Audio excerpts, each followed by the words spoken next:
Good day, ladies and gentlemen.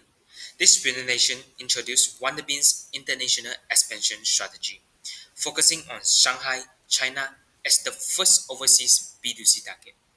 The presentation is brought to you by four team members: me, Dan Hongjun, Taegan Chuan, Wang Yihuan, and Chong Zhen Yan. Now, let's begin by exploring the brand behind this initiative, WonderBean. WonderBean is a Malaysian brand under Lindak Food Sdn Bhd with over 20 years of experience in soy-based food manufacturing. The company specializes in traditional products like tofu skin and bean curd, and recently introduced ready-to-eat soy snack tailored for health-conscious consumers. The brand is built on clean label values, using non-GMO soybeans with no chemical additive, offering rich natural soy flavor. This core principle position WonderBean well for global markets seeking healthier plant-based alternatives. With this foundation, the next step is identifying the most strategic market for international entry. Shanghai is chosen for several strategic reasons. Firstly, in terms of population urbanization, Shanghai is home to over 24 million residents with a high income, fast paced urban lifestyle and increasing interest in vegetarian eating. The city shows strong demand for convenient, plant-based snacks. Secondly, regarding consumer trends, health-conscious and eco-aware consumers in Shanghai are actively seeking non-meat alternatives, aligning well with WonderBean's offerings. Next, when it comes to market access, Shanghai benefits from advanced logistic infrastructure and widespread access to top e-commerce platforms such as Tmall and JD.com, ensuring efficient product distribution. Lastly, considering culture fit, tofu and soybean-based foods are deeply rooted in Chinese culinary traditions. This gives Wonder Beans a natural advantage and cultural familiarity when entering the market. My name is Keng Chuan. Now I'll explain why Shanghai is an ideal market for WonderBean to expand. Located in the Yangtze River Delta of China, Shanghai covers an area of more than 6,200 square kilometers and consists of 18 districts and several offshore islands. As of 2022, Shanghai has a permanent population of 24.87 million and a metropolitan area population of more than 41 million, making it one of the largest urban agglomerations in the world. With an urbanization rate of 89.3%, Shanghai has highly developed infrastructure and a mature customer base. Its main consumer group are young professionals, entrepreneurs, and families aged 25 to 45. These consumers are well educated, has higher income, and actively follow the trend of healthy, sustainable, and plant-based diet. They prefer import food that are nutritious, clean label, convenient, and ethical sources. At the same time, soy has been an indispensable part of people's daily life, such as tofu and soya milk. Shanghai has a multicultural background, including expatriates, students, and business people, which make the city particularly open to international brands like WonderBean.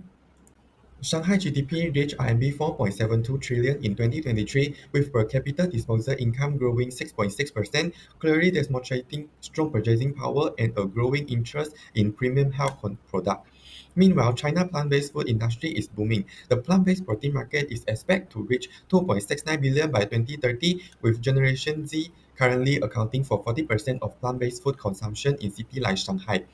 However, the current soya product market is still dominated by traditional products such as tofu or soy milk. There is a clear gap in the market for convenient soy snack. This is where Wonder Bean stands out. With its halal certificate, clean label products such as bean roll that incorporates Southeast Asian flavor. This product appeal not only to vegetarian and health conscious professionals but also to the Muslim community. Thanks to RCEP and the Shanghai Free Trade Zone's logistic and import process are faster and more cost-effective. Now is the best time to enter to this market. In conclusion, with the right audience, the right demand, and the right support, Shanghai is the ideal market for WonderBean. Thank you. Hi, my name is Yi Huan. Now we got to talk about the determinants of culture. Now, the first point, main point, we will talk about language and communication gaps. So, although both Malaysia and China use Chinese, but there are actually big communication gaps, especially in tone, style, and expectations. For example, a slogan like "so simple, so soy" might sound fun and catchy in English, but when directly translated into Mandarin, it might sound awkward or even meaningless to Shanghai consumers.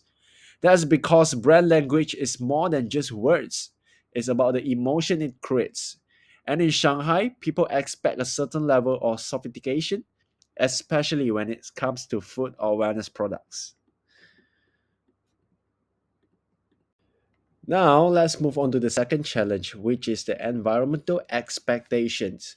So, yes, we do know China is committed to carbon reduction, especially the net zero emission.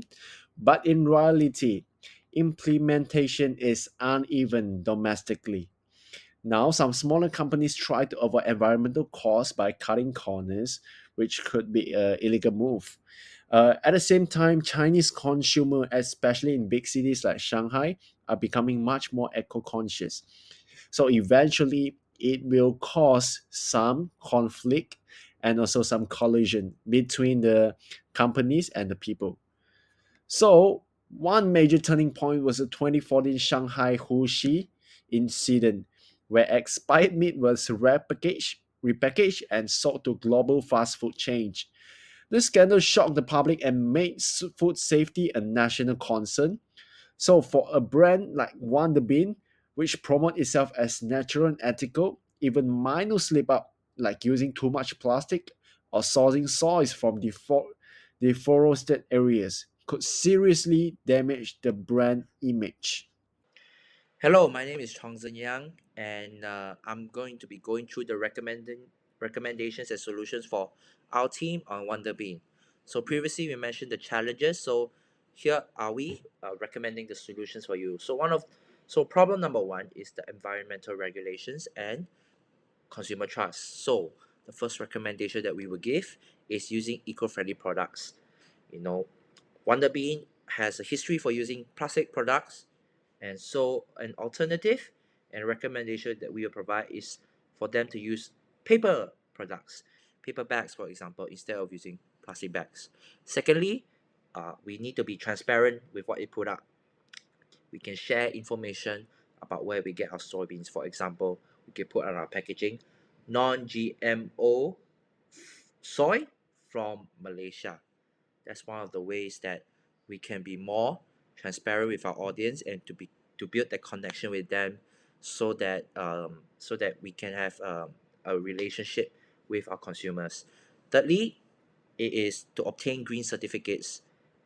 The best way is to be official, to go through the official way, and one of the best way is to show our stance on environment is to obtain a green certificate.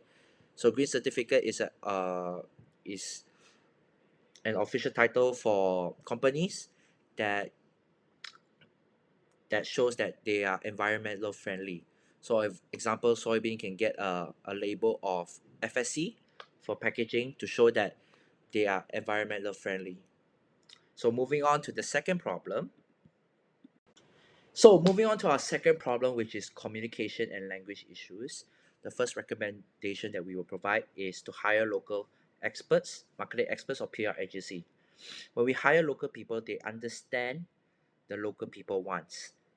So hiring them is the best because they know what they want and they can make an ad campaign that connects with the local audience. Number two, redesign packaging to fit the audiences that we target. So the audiences that we target is mostly Chinese. So maybe for our color that we use, for example, for Wonderbee, is to not use white a lot, because white represents death and mourning. So a recommendation for you is to not use white and maybe continue on with the red, which represents wealth. Number third is to use clear and formal language for safety. Uh, when we use informal tones, it doesn't sound serious enough. So when we use formal tones in our food regulation and safety, it gives them a sense of seriousness and consideration to take it with safety. So that's our recommendations for the second problem, and moving on to the conclusion. Shanghai provides the right combination of audience, infrastructure, and product fit. A phased entry strategy is recommended using the Apsara model, starting with online platform or partnerships with local distributions. Over time, the brand can expand its presence as awareness grows. Shanghai is not just a first step, it serves as a gateway to the greater China market. So this is our Group 4 presentation. Thank you for your attention. One more bean, one more love. The team welcome any question or feedback. Thank you very much.